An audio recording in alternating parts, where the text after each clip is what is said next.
Hey everyone, Johnny here. Don't speak news. News we're not supposed to speak about, and I've got some of that lined up today. Boy, do I ever. So, I didn't think I was going to do a video today, but here we are anyway. I felt good enough, and there's so much going on, I just couldn't resist anymore. We'll see how it goes.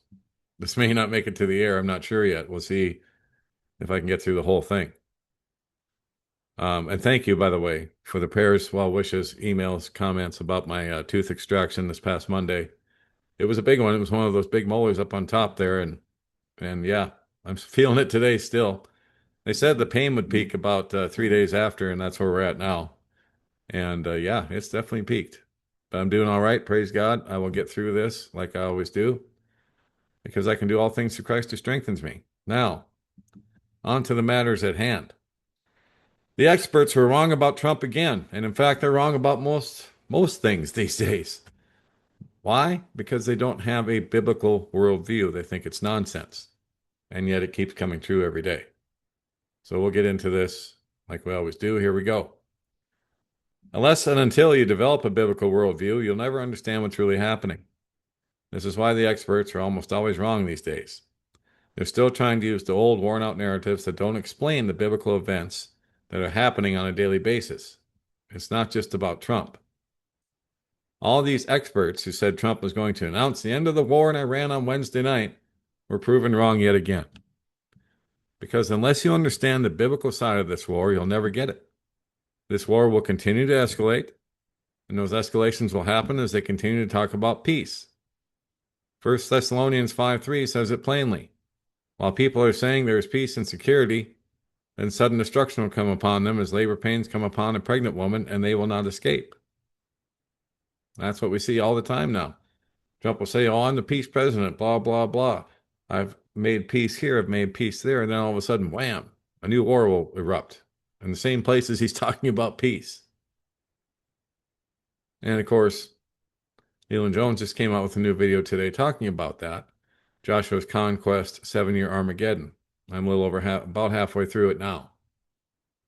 And so we'll, talk about that at another time. But I just wanted to say, according to Leland, we've got a 7-year Armageddon, which would put us in 2030 because, as he says, this began in October of 2023 when Hamas attacked Israel. And he's got videos and all that, from back in those times. But anyway, that's what Leland is saying in today's video, that this war of our Armageddon will continue. And that's what I said here before I even saw Leland's video this morning, or this afternoon, I should say. So all these experts who said Trump was going to announce the end of the war were wrong. And none of the rumors of peace will amount to much at this point. So while all that is going on, at the same time, we have earthquakes everywhere. And now, nothing less than an 8 on the Richter scale will get any attention. The recent 7.4 magnitude earthquake yesterday in the Indonesia area shook the whole earth, but hardly anyone seems to care because, of course, they didn't feel it. It didn't affect them where they live. But this definitely sent out vibrations across the earth. Then there were these apocalyptic looking scenes in Africa, Australia, the Philippines, and Crete, Greece, and other countries too had skies like this. Luke 21:25 says there will be signs in the sun, the moon, and the stars, and on the earth distress of nations in perplexity because of the roaring of the sea and the waves. Now we see this in the skies too. And we see plenty of storms and all kinds hitting the earth right now. And with all these earthquakes, it's only a matter of time before some big tsunamis start to hit the coastlands of the world, hence the sea and the waves roaring. And then we also have an increase in diseases or pestilences due in large part to everyone's immune systems being destroyed by the jabs in the arm. Things that people were immune to before those shots are now taking them down, including an explosion of turbo cancers. And by the way, who even ever heard of turbo cancer prior to 2021? Not me. Never heard of that term before then. None of us had. And famine is looming as the fertilizer market has been frozen by the war in Iran. Google says that the closure of the Strait of Hormuz, which is a critical maritime choke point, has disrupted global fertilizer supplies because a significant portion of the world's nitrogen-based fertilizer and raw materials, specifically sulfur for phosphates, transit this route. The black horse of Revelation 6 is now riding hard and causing famine and massive food inflation. Revelation 6, verses 5 through 6, says it this way. When he opened the third seal, I heard the third living creature say, "Come and see." So I looked, and behold, a black horse, and he who sat on it had a pair of scales in his hand. And I heard a voice in the midst of the four living creatures saying, "A quart of wheat for a denarius, and 3 quarts of barley for a denarius, and do not harm the oil and wine." And all of this that I've told you about was predicted by Jesus Christ himself in Matthew 24:7. We are the generation, guys, that will see Jesus Christ return to the earth to get rid of all the satanic filth that's infesting it right now, including Trump. As 2 Thessalonians 2:8 tells us, "And then shall that wicked be revealed, when the Lord shall consume, whom the Lord shall consume with the spirit of his mouth, and shall destroy with the brightness of his coming." That's when Trump is put away forever. So we're rapidly approaching that day, the day of the return of Jesus Christ. I pray that I'm here to see it. So repent and get ready for it, for the day of the Lord is at hand, and blessings to you all is what I said. So be ready, prayed up and prepped up at all times, because the experts are wrong, and they're wrong a lot these days, and it's because they don't have a biblical worldview. They're still trying to explain it through the old narratives, and they're trying to look through history to find precedents for what's going on, and there is none. Because everything now that's happening now is biblical, literally. It's not just a figure of speech at all anymore. This is literally happening right now. We will be the generation that sees Jesus Christ return. I pray I'm here to see it. But we'll see. Nobody's guaranteed a day in this life. I could be gone tomorrow, or I could be here for the duration, which is what I'm hoping for. But anyway, God's will be done, not mine. Now, this goes along with the story I found on Hal Turner this morning, and this is what prompted me to write what I wrote. Israel bombs home of Iran former foreign minister. His wife was killed, and the minister was severely injured. So the Iran conflict got dramatically worse. 3 days after Israel said they would occupy South Lebanon even after the war ends, and not let over 600,000 people return home, and also destroy Lebanese homes near the border in accordance with the model of Gaza. And 2 days after Israel passed a law for the death penalty only for Palestinians, and celebrated the law by popping champagne in the Knesset, today they tried to assassinate Iran's former foreign minister, who was secretly brokering a possible peace meeting with J.D. Vance. Like I said, don't expect peace, guys. They'll talk about it, and then sudden destruction again. So Israel bombed his house, killing his wife, leaving the foreign minister in critical condition. So while Trump is trying to end the war, not really, Israel is bombing the negotiators again. Yeah, they don't want this war to end. They can't allow it to end. They truly believe that they need to go full on with this war, full on Armageddon, including using nuclear weapons. I've already showed you that. Including using nuclear weapons. And they're going to go full-blown Armageddon until Jesus Christ returns. So this is going to drag on for a while. It's not going to get better either. So remember when they killed Khomeini's successors, the U.S. had in mind in the first days of the war? I get it. Israel wants this war to go on to weaken Iran further, but how is this U.S. administration okay with this? It's because the reason Hal doesn't understand this is because he doesn't have a biblical world view. He doesn't understand that Armageddon is ongoing right now. And if what Leland Jones is saying is correct, then it's going to go on up to 2030 because it began in October of 2023. And that goes along with his other timeline he showed us in a previous video. So Jacob's 20 years right here. So I'm just saying, don't expect this to end anytime soon. Like I said, there may be lulls in the fighting, but the fighting will continue nonetheless. And that's how the U.S. administration's okay with this, is because this is Armageddon playing out. Biblical prophecy playing out right now. And nobody, not Trump, not the Ayatollah, nobody's going to stop it. God's plans will play out on earth as in heaven, right? So now the question is, how is the U.S. going to continue this war with Iran? Because it looks like they could run out of Tomahawk missiles pretty soon.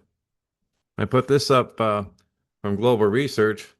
Ahmad Adel is the author. So since the monthly consumption of Tomahawk missiles greatly exceeds their yearly production, so they're consuming these in a month faster than they can make, more than they make in a year. The United States cannot supply weapons to Ukraine, contain China, and wage war against Iran all at once. No, they can't. Additionally, the U.S. cannot boost production of these missiles because manufacturers are reluctant to work harder for lower profit margins. Indeed, they are. The U.S. Armed Forces could run out of their Tomahawk missile supply in roughly 3.5 months if they continue using them at the current pace against Iran. Washington planned to spend $11 billion in the first 4 days of Operation Epic Fury and another $50 billion on additional military needs, but it appears this could exceed the budget. Yeah, they're already asking for $200 billion, right, to fight for Israel. According to the Washington Post, since the start of the U.S.-Israeli conflict with Iran, the U.S. has launched over 850 missiles. Given this, the remaining arsenal will last just over 3 months. The target stockpile level is 3,992 missiles. Since 2019, Washington has maintained its Tomahawk stockpile through regular recertification and upgrades.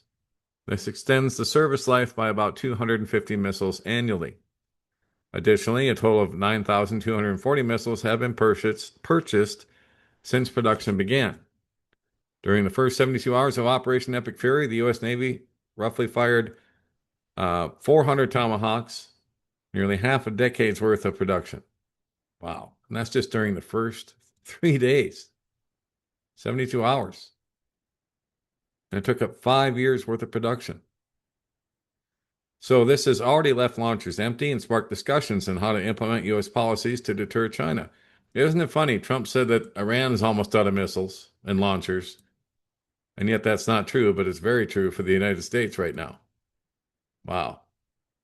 With such a high usage rate, it would be impossible to replenish Tomahawk supplies before a potential crisis in the Indo-Pacific region. The Americans cannot produce more Tomahawks even if they wanted to. It would take years to ramp up production. So the Tomahawk, which began in 1983 and 84, is quite different from the latest one that allegedly struck a school in Minab, Iran. Back then, you could tell by the paint scheme that it was a Tomahawk 5, which contained about $1 million worth of rare minerals. And the missile itself cost between $4 and $5 million. So not only is it expensive, but they also cannot easily attain those rare minerals. No, because China has restricted the export of rare minerals because U.S. military industry uses them. Yeah, why would you supply your enemy with what they need to kill you? It's like, oh, you don't have any bullets to kill me with? Oh, here's a handful. Go ahead and put them in your gun, and you can shoot at me then. It's ludicrous. But anyway, for Americans to increase Tomahawk production, they would have to lower the quality to versions 3 or 4. However, only Tomahawk 5 is currently being manufactured, making such a change practically impossible due to various technical constraints. Yeah, well, they're already shipping out F-35s to the U.S. Air Force and Navy, U.S. Navy, with no radar, so they can't see. They're flying blind. But that's fine. And the reason they're shipping them out with no radar is because they don't have enough rare earth minerals to make the radars and all the sensors they need. Isn't that something? As if the F-35 wasn't already a big boondoggle and a cluster bleep, right? Unreal. So the U.S. will not be able to significantly increase production in the next 5 years, maybe by no more than 20 to 30%, but that's also uncertain. Washington might try outsourcing so that other companies besides Raytheon begin production. However, this is also problematic because these are private companies. The American military industry differs from the Russian and Chinese in that it operates via private companies. Yeah, and it has to report to shareholders, and so we get overcharged for everything. But in China or Russia, the military industry is state-owned, making it relatively easy to increase production. The American military industry is comprised of private companies, and their primary goal is not to boost production or efficiency, but to generate profits. Exactly. As a reminder, for the fiscal year 2026, the Pentagon plans to procure only 57 new missiles. Well, I'm sure that's changed. 15 times less than what was spent in the first days of the war against Iran. Between 2019 and 2024, only 322 missiles were produced. And what was all that? What are they spending all that money on? All these trillions of dollars that they can't account for. Where is it all going? Boy, would I like to know. I bet you a lot of it's going to their underground military bases, their dumb bases, because they think they're going to be safe there from God's wrath. Ha! Ha ha! I don't think so. Idiots. Anyway. So at the same time, Raytheon cannot produce more than 90 to 100 missiles annually, and each missile takes up to 2 years to assemble. A contract has been signed to boost production to about 219 missiles per year, but deliveries will continue until January 2029. Defense Secretary Pete Hegseth said in March that the U.S. is ramping up the defense industrial base to produce critical munitions faster. He said that we're reviving our defense industrial base and rebuilding the arsenal of freedom.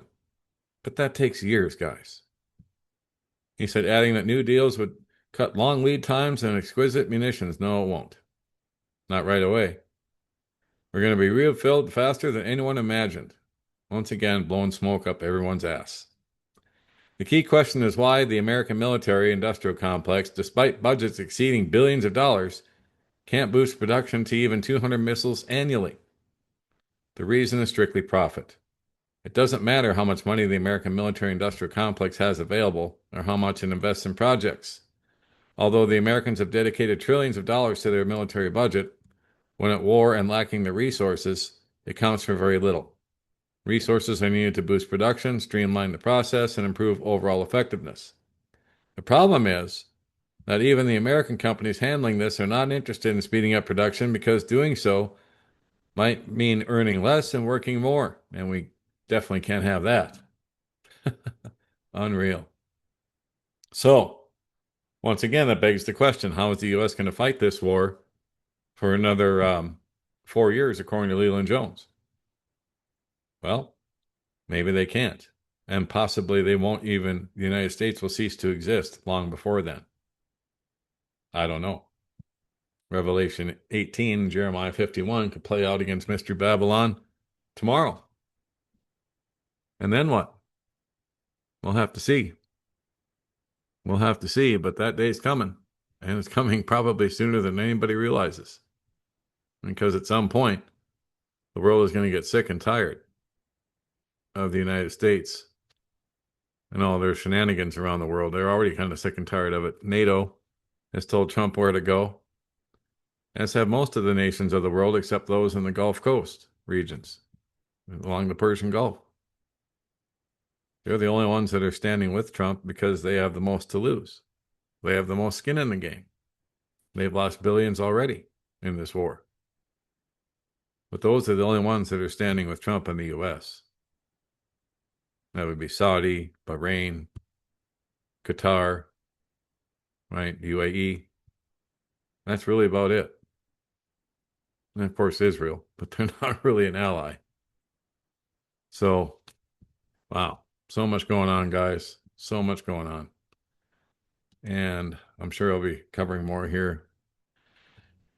Oh, either later tonight or tomorrow, God willing.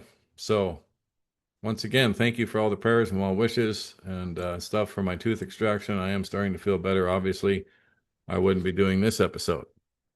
Although I am sitting here with an ice pack on my cheek as I'm doing it.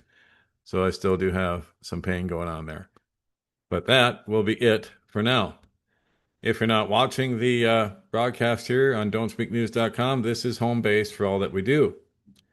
And so if you'd like to subscribe or contact me, there's a way to subscribe at the bottom of every article, and you'll get one pop-up while you're here. But you can also click on this subscribe, contact Johnny tab, type in your email, click on subscribe. You'll be notified every time a new post comes up. Don't Speak News at Proton Mail. That's how you get in touch with me. Channel support, we're listener supported only. And without you guys, we would not be here. In order to support us, there's links at the bottom of every article. And there's also this channel support tab where all the links are as well. So if you'd like to help support us, all the links to do so are right here. We also have our Cash App ID, which is JStorm212, and then we also have Venmo right here as well. And last but not least, Rumble, BitChute, Telegram, all the places to find us around the internet are right here under this tab, including YouTube here at the top. How long we stay on YouTube? Anybody's guess. I've already lost 2 channels over the last 10 years. Both had, about 15,000 plus at the time of takedown. So, yeah, it is what it is. I was off YouTube for a couple years after that and just got back on here over the last couple years, I suppose. But anyway, that will be it for now. God bless, take care. Johnny Storm, Don't Speak News.